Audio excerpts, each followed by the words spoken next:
Hola chicos, quien les habla es el profesor Manuel Castañeda Amasifuen, del curso de literatura. Vamos a desarrollar literatura romana. ¿Qué es esto? Romana. El inicio de la cultura occidental se da en Grecia. Luego Grecia influye en Roma. Ustedes recuerden cuando los romanos conquistaron Grecia en el año 230 a.C., situando en siglos 3 a.C., ¿sí? Los romanos conquistan Grecia, pero hay un dicho del poeta Horacio: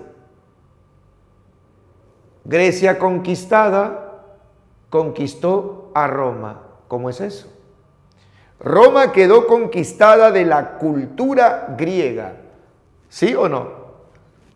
En el aspecto cultural artístico, incluso en lo religioso. Los dioses mitológicos griegos pasan a ser propiedad de los romanos. Allá Zeus pasa a ser Júpiter, Hera Juno, Afrodita Venus, Atenea Minerva, y así, ¿no? Muchos dioses van a ser propiedad de los dioses romanos. Entonces, fíjate, la literatura romana será inicialmente influencia de la literatura griega. Ahora, ¿cuál es la lengua que la literatura romana usa? Muchachos, es el latín culto. ¿Se acuerdan? Latín culto, latín vulgar, ¿o no? Latín culto, latín vulgar, ¿o no? El latín culto fue usado, ¿no?, para la literatura, para las obras literarias, para las obras escritas de los romanos. ¿Ok? Fue una literatura que tuvo una evolución. Inicialmente los romanos optaron por los géneros artísticos como la comedia, luego los géneros didácticos como la oratoria, hasta llegar a su esplendor con géneros artísticos nuevamente, pero esta vez con la poesía. ¿Ok? A ver, muchachos, la lengua, el latín culto, influencia de la literatura griega. La época de esta literatura se da desde el siglo III a.C. al siglo IV después de Cristo. Características. 1. Imitación de la literatura griega. 2. Preferencia por los géneros didácticos: oratoria, historia, filosofía. Los romanos ven en la literatura un medio importante en sus conquistas. 3. Desarrollo de tópicos. Por ejemplo, el Beatus Ille, Locus Amenus, el Carpe Diem. El Beatus Ille, que significa dichoso y feliz aquel, practicado por el poeta Horacio. Locus Amenus, que significa lugar ameno, relacionado con la naturaleza. Locus Amenus, practicado por Virgilio. Carpe Diem, practicado por Ovidio, que significa aprovecha el momento. Época de esplendor de esta literatura, periodo de Augusto, siglo I a.C. Como que Roma conoció en su historia una época gloriosa, y justamente es esta, la de Augusto, no solamente literaria, ¿no?, política, cultural, militar. ¿Estamos de acuerdo? La famosa Pax Romana. Literalmente, todo estaba sometido a Roma. Entonces, Augusto, ojo, aprovecha el momento de paz para apostar por la literatura. Encargará a su ministro de Cultura, Cayo Mecenas, para que proteja a los tres mejores autores en toda la historia de la literatura romana: Virgilio, Horacio, Ovidio. Mecenas protegió a estos artistas, amén de otros, ¿ya? Virgilio, autor de la Eneida; Horacio, autor de arte poética; Ovidio, autor de arte de amar. Horacio es conocido como el preceptista literario de Roma. Arte poética, también llamado epístola a los pisones, una especie de carta a los jóvenes que se iniciaban en la literatura. Daba consejos sensatos, equilibrados, de cómo hacer obras en los diferentes géneros.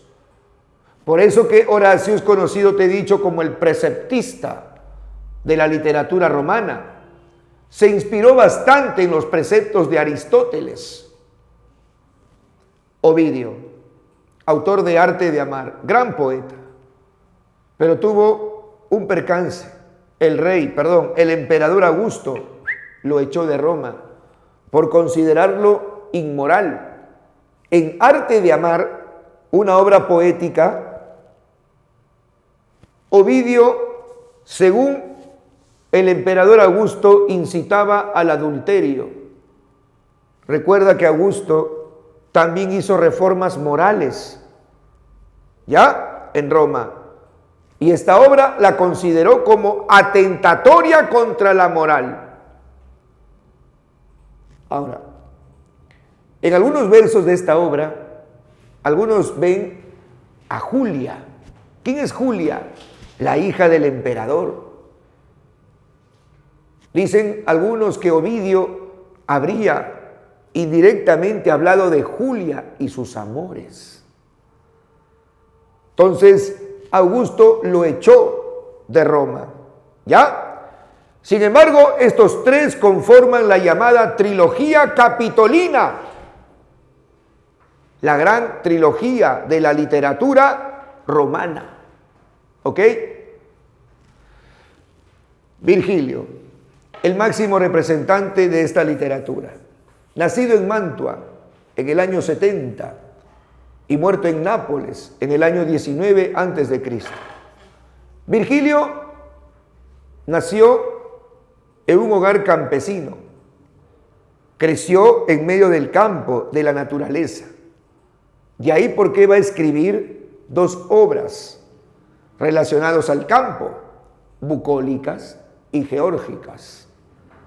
En bucólicas idealiza la naturaleza, locus amenus, lugar ameno.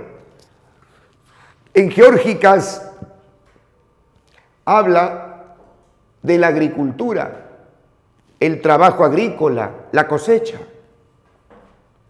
Pero no deja de mencionar en bucólicas y en geórgicas a divinidades, sobre todo divinidades menores relacionados con el campo. Virgilio fue aceptado entre los poetas y artistas protegidos por mecenas, por su talento. Virgilio estudió mucho la cultura griega. A ver, calificativo: el cisne de Mantua, Mantua en alusión a su pueblo natal.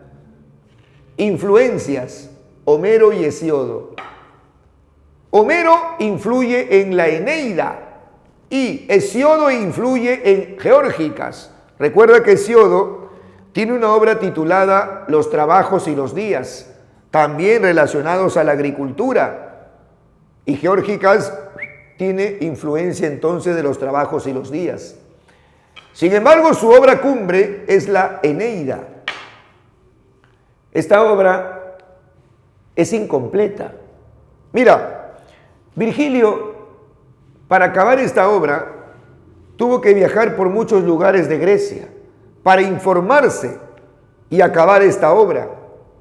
Pero al retornar, es sorprendido por una epidemia, la fiebre amarilla se dice. Cuando desembarca en Nápoles, pide a sus discípulos que quemen la obra, muerto en Nápoles. Los discípulos, frente a los representantes del emperador, representantes de cultura del emperador,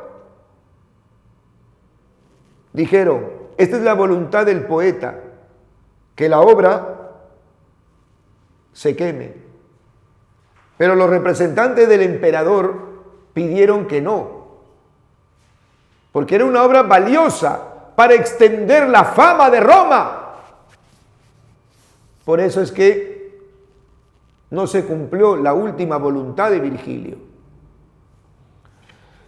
El propósito de esta obra, la Eneida, es exaltar Roma, inmortalizarla, considerarla como resultado de las divinidades o creación de las divinidades. De ahí el propósito, exaltar Roma, inmortalizar Roma. Y estaba dedicado esta obra a Augusto, el emperador. En uno de los pasajes de la obra, Augusto está profetizado como el más grande de la cultura romana. Augusto está profetizado como hijo de las divinidades. Algunos dicen que con la Eneida, Virgilio pretendía demostrar que Augusto no era hombre, sino divino. Tal vez esa intención política hizo pues que Augusto pidiera que la obra no se queme, no se extinga. ¿Cuál es la trascendencia de Virgilio? Es el mejor poeta romano, sin lugar a dudas, y maestro de la épica mundial. Claro, el iniciador es Homero, pero todos dicen, la mayoría mejor dicho dice, de que Virgilio perfecciona la épica sobre la base de su maestro Homero. Y Virgilio fue modelo para otros geniales también poetas épicos como Dante Alighieri, ¿o no se acuerdan? Cuando Dante, admirando a Virgilio, lo inmortaliza en la Divina Comedia. Virgilio, muchachos, pasa a la posteridad como uno de los grandes poetas épicos, junto a a Homero, su maestro, y a Dante, su discípulo. De ahí por qué muchos estudiosos del género épico ven a Virgilio como el engranaje. Virgilio es tomado como modelo también durante el Renacimiento. El propio Dante en la Divina Comedia lo simboliza como la razón, la sabiduría, como padre, como maestro, ¿sí? Virgilio entonces, chicos, ya es una gran figura de la épica mundial. En resumen, chicos, la literatura romana también es conocida como literatura latina. Tuvo influencia de la literatura griega inicialmente hasta luego alcanzar un perfil propio, sobre todo en la poesía, donde tuvo la literatura latina sus mejores logros durante el imperio de Augusto, muchachos, ¿ok? Veremos la Eneida, conocida como Poema Nacional de Roma. Vamos a resumir la Eneida. Antes, los datitos de rigor, chicos. Género épico. Especie, epopeya heroica. Composición, verso hexámetro. Estructura, 12 cantos. Acá una acotación. Pudieron haber sido más. Claro. Recuerdan que Virgilio muere y pidió que sea la obra quemada, ¿no? O tal vez no. O tal vez quiso perfeccionar, ¿no?, la forma con que escribió esta obra. Chicos, es importante mencionar la influencia homérica.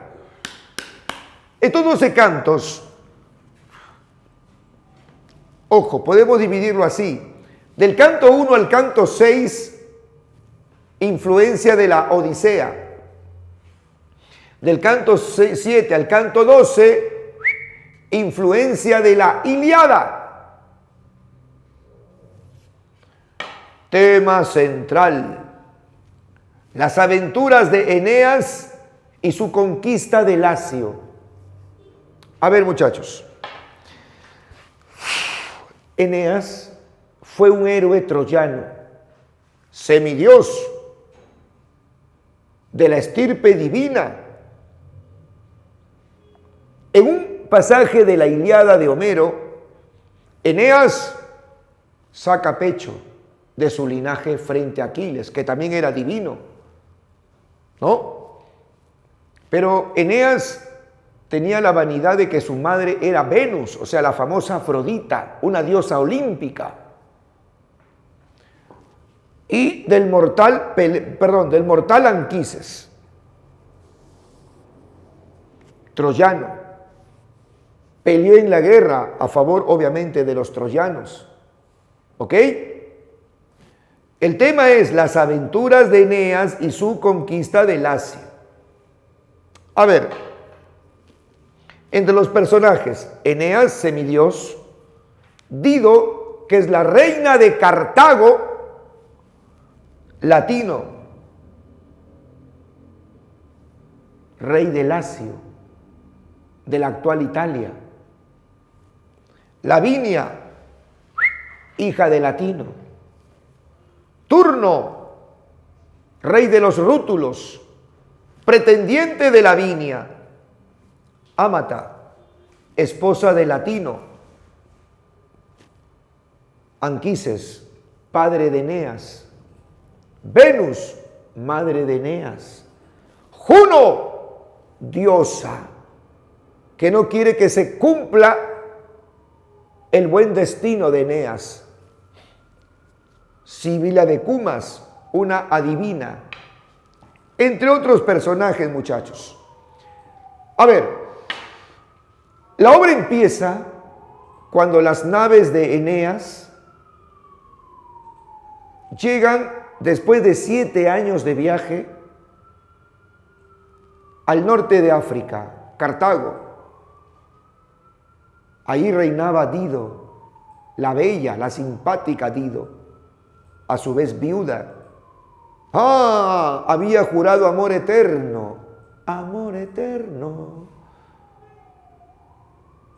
Y a la vez no estar con ningún hombre. Dido tenía su hermana, Ana. Sí, chicos, su hermana, Ana. Felizmente no tenía hermano. A ver, ojo, Ana hacía que cumpliera su juramento de no estar con nadie. Hasta que, muchachos,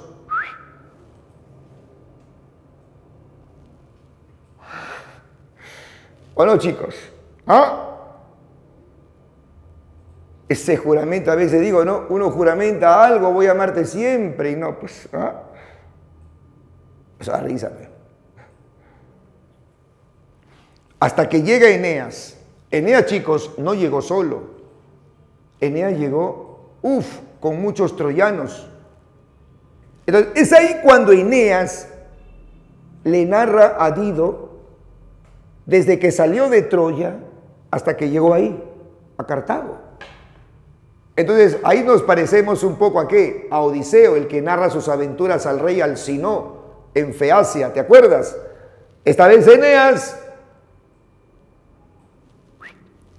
narra sus aventuras, divide en 7 años.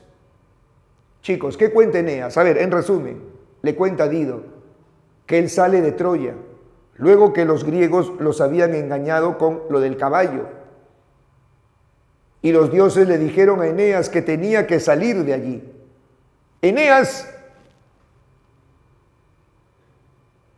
lleva en hombros a su padre Anquises. ¿Ok? Ya viejo. Lo lleva a las naves. Los sobrevivientes de Troya suben a las naves. Salen de Troya porque los dioses le han vaticinado a Eneas que va a fundar una gran nación. ¿Ok? Incluso Eneas lleva a su hijo.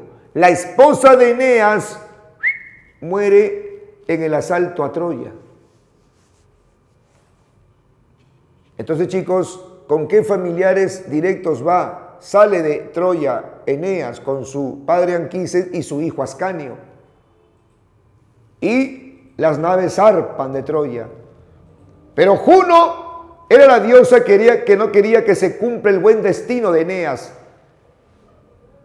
Y los vientos malos empiezan a hacer naufragar a las naves de Eneas. En una de esas llegan a la isla de Sicilia.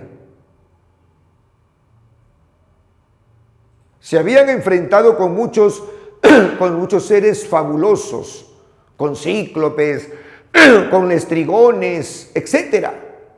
Y muchos habían muerto.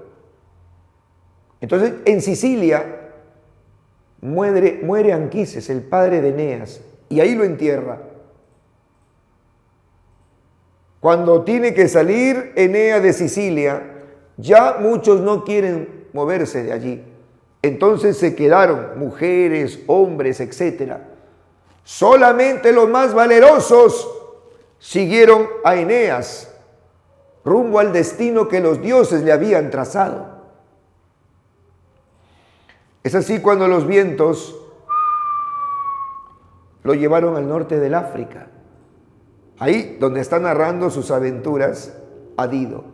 Y Dido, chicos, ¿ok? Se enamoró de él. Y le dijo, quédate. Esta es tu casa, papi. Pero quédate. Pero no he venido solo. Tengo gente. Para todos hay.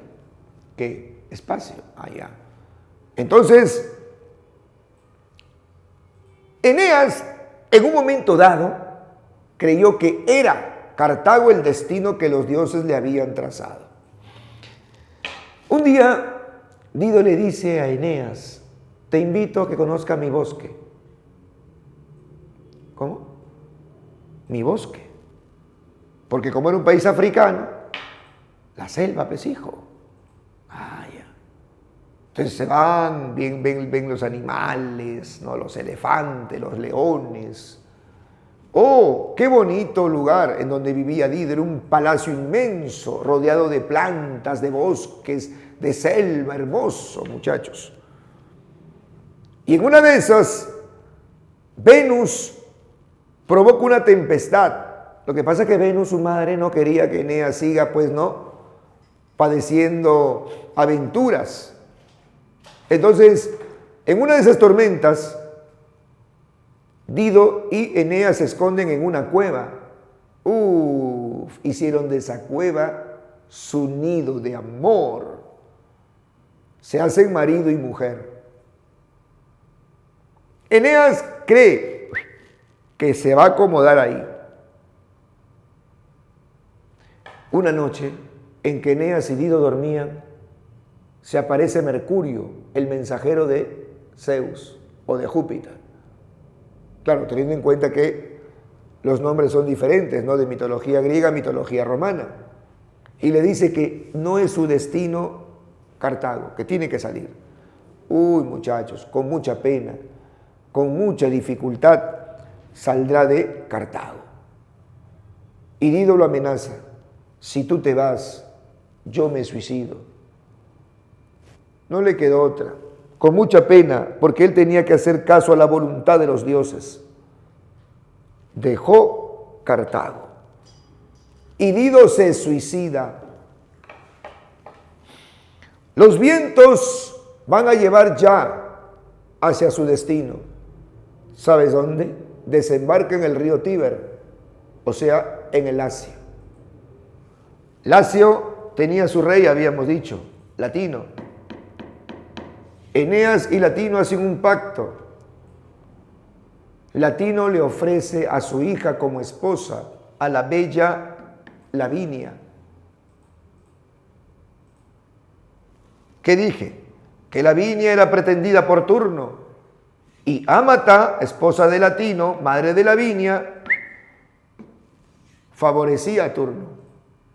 Entonces, chicos, Latino le dice a Eneas: yo te daré hombres guerreros para que luches contra las huestes de Turno. No hay problema. Entonces, chicos, se va a desatar una guerra en el Lacio. Se va a desatar una guerra en Italia. Recordándonos muchos pasajes de la Ilíada. Las huestes de Eneas contra las huestes de Turno. Jóvenes, Eneas le clava un lanzazo ¡fua! En la garganta a Turno. ¿Te recuerda un pasaje de la Ilíada? ¿Cuál? A ver. Ah, muy bien. El de Aquiles a Héctor. Hay muchas semejanzas, he dicho, de la Eneida en estas dos obras. La primera parte de las aventuras, ahora de la guerra. Y ante la muerte de Turno, Ámata se ahorca, se suicida. Chicos, esta obra está incompleta. Entonces ahí queda. Pero se sobreentiende, ¿no? Latino había ofrecido a su hija Lavinia a Eneas. Entonces, se sobreentiende que Eneas y Lavinia se van a desposar. La obra ya terminó con la muerte de Turno y el ahorcamiento de Ámata. Pero si nos vamos a las leyendas, dicen estas que Eneas desapareció. Al parecer, su madre, Venus, se lo llevó. ¿Ya? En una misteriosa recogida a su hijo. ¿Pero quién quedó? Ascanio, el hijo de Eneas, ya joven, maduro. Se dice que Ascanio habría fundado la ciudad de Albalonga. Albalonga, alba significa blanco, longa, largo. O sea, en otras palabras, el eterno amanecer, que según se dice, será Roma. De ahí porque Roma, según la leyenda, es descendencia de Eneas. Y si de Eneas es mi Dios, de ahí porque Augusto sería pues descendencia de Eneas. He ahí, ¿no?, la divinidad que explica Virgilio respecto a quién, respecto a Augusto. A ver, chicos, ¿quién es Sibilia de Cumas? Sibilia de Cumas, te hemos dicho, es una vidente, una especie de adivina. Eneas tenía que sortear dificultades para saber su destino. Claro, ya hemos dicho que descendió en el Lacio, ¿no?, a orillas del río Tíber. Pero él no sabía dónde iba a ir. Por eso descendió a los infiernos, en mitología romana llamado Averno. Sibilia de Cumas le va a profetizar: sí, pues tú llegarás a Lacio, pero tu esfuerzo será importante para llegar. Entonces ella le vaticina su destino, que será Lacio. Ok, chicos, esta obra, repito, es conocida como el poema nacional de Roma. Dicen que Augusto, así como Grecia tenía la Ilíada, la Odisea, pues Roma tendría que tener una obra similar. Y ahí está, esa fue la Eneida, que es considerada también como una de las obras columna de la épica universal. Ok, chicos, eso ha sido el resumen entonces de la Eneida.